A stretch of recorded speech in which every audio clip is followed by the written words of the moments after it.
Pemirsa, Ketua Umum Partai Solidaritas Indonesia (PSI) Kaisang Pangarep belakangan ini kian gencar belusukan dan melakukan silaturahmi politik. Apakah hal tersebut berkaitan dengan masuknya nama Kaisang Pangarep dalam bursa Pilkada 2024 untuk wilayah Jakarta dan Jawa Tengah? Apalagi pemirsa, Presiden Joko Widodo sudah memberikan sinyal dukungan kepada putra bungsunya itu.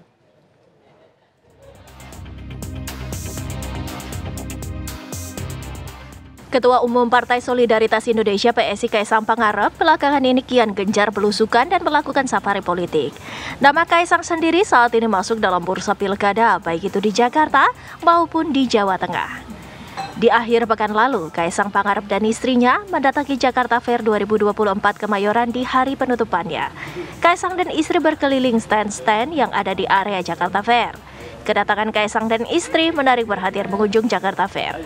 Sejumlah pengunjung pun berupaya bersuah foto dengannya. 3 hari kemudian, putra bungsu presiden ini bersilaturahmi ke kediaman Habib Ali Kuitang. Kedatangan Kaisang langsung disambut Habib Ali bin Habib Abdurrahman bin Ali Al-Habsyi.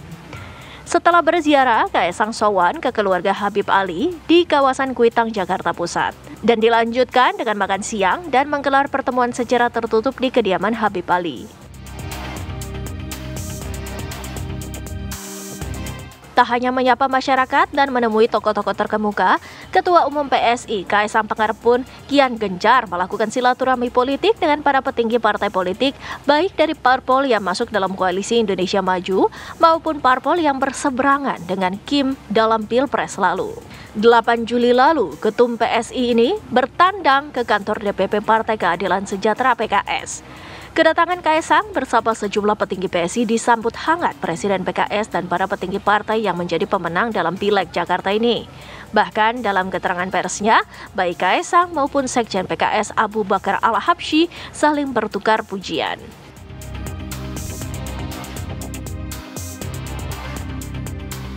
Selang 3 hari, Kaisang dan sejumlah petinggi Partai Solidaritas Indonesia menyambangi kantor DPP Partai Golkar di Selipi, Jakarta Barat. Usai pertemuan, Ketua Umum Partai Golkar Erlangga Hartarto menyatakan partainya sudah menyiapkan kader internal Yusuf Hamka atau Babah Alun jika Kaisang Pangarep memutuskan maju di Pilkada Jakarta. Safari politik Ketum PSI Kaisang Pangarep diperkirakan akan gencar dilakukan.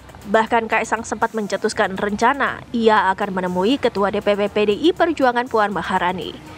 Jelang Pilkada serentak 2024, nama Ketua Umum PSI Kaisang Pangarep mengemuka. Ia diperhitungkan menjadi salah satu tokoh yang akan melaju dalam kontestasi pemilihan kepala daerah November mendatang.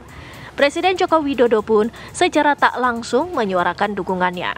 Menurut Presiden, tidak masalah jika Kaisang maju di Jakarta maupun di Jawa Tengah, karena Presiden Jokowi menilai kedua wilayah tersebut bagus. Di Jawa Tengah bagus, di Jakarta juga bagus, karena ini kan semuanya wilayah Indonesia. Apakah gencarnya safari politik dan belusukan Kaisang ini merupakan upayanya untuk mengumpulkan dukungan? Di pilkada manakah nantinya Kaisang akan melaju, Jakarta atau Jawa Tengah? Tim TV One mengabarkan. Pemirsa, Ketua Umum PSI Kaisang Pangarep terus melakukan safari politik di Jakarta, mulai dari mengunjungi perumahan warga, mendatangi event Jakarta Fair, serta bertemu Habib Kuitang. Akankah putra bungsu Jokowi ini bertarung di Pilkada Jakarta? Kaisang Pangarep menghadapi dilema karena berdasarkan hasil survei, nama Kaisang menempati elektabilitas jajaran tertinggi di Jawa Tengah. Untuk membahasnya telah bergabung bersama kami ada pakar politik, Bang Muhammad Kodari dan juga Bang Henry Satrio. Kita langsung ke Bang Kodari, restu dari Pak Presiden Joko Widodo untuk Kaisang. Jakarta dan juga Jawa Tengah sama-sama bagus katanya. Tapi kalau dari survei kan tidak bisa kita tutup mata, Bang Kodari. Kaisang teratas di Jawa Tengah. Tapi kenapa sepertinya safarinya lebih gencar di Jakarta ini? Bang Kodari, apakah memang akan ke Jakarta atau tetap di Jawa Tengah? Oke, jadi kita melihat Kaisang itu tidak bisa satu dimensi saja. Dia kan punya beberapa profil ya. Pertama sebagai calon kepala daerah. Entah itu di Jawa Tengah atau itu di DKI atau bahkan daerah lainnya. Karena Kaisang ini pernah disebut untuk banyak wilayah sebagai calon. Bahkan termasuk Surabaya dan Depok dan seterusnya begitu. Tetapi yang kedua kita harus ingat bahwa Mas Kaisang itu adalah ketua umum partai politik yang ya salah satu yang cukup berkibar lah ya di tingkat nasional, Partai Anak Muda, kemudian juga dia nggak bisa lepas dari auranya Pak Jokowi yaitu PSI.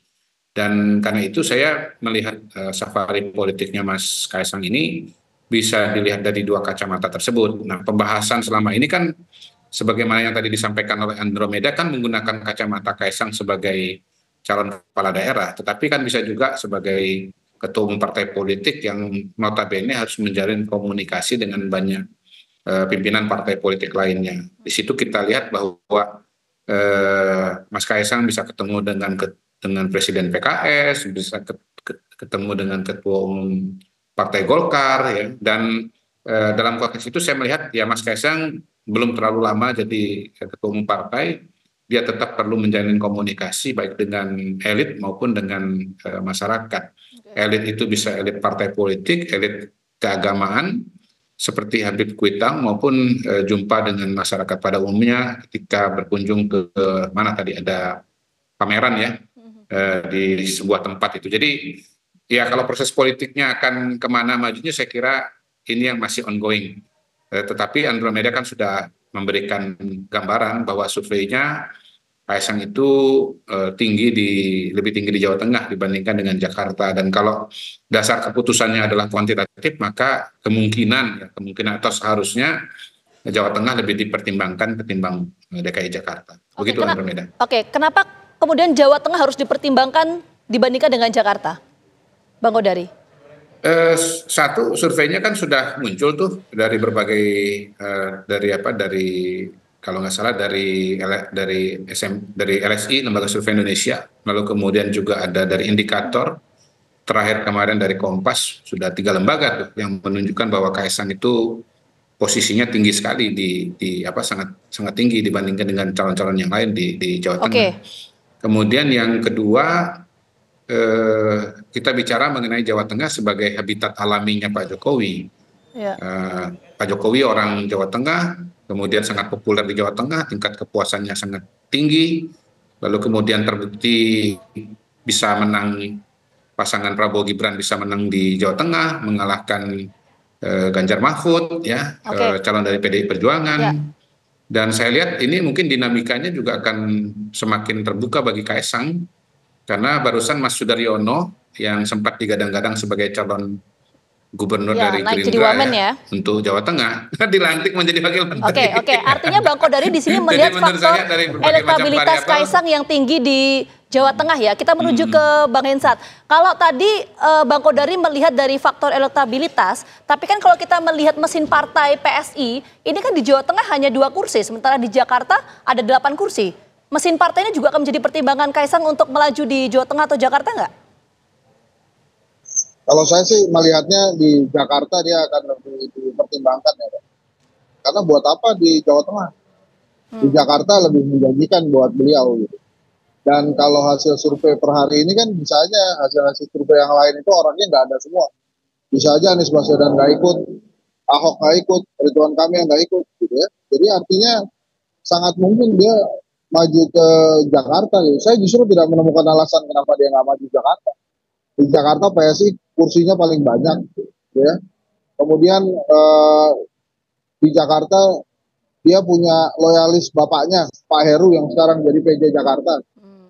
Jadi memang dia akan coba Jakarta sampai kemudian akhirnya ayahanda memutuskan jangan di Jakarta terlalu beresiko. Misalnya terkait yang tadi ya Mas Sudaryono kemudian dilantik menjadi wamen, itu kan Pak Thomas Ciwandono kan juga dilantik jadi wamen juga.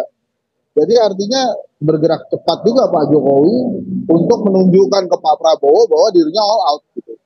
Jadi artinya bila pendaftaran itu masih Pak Jokowi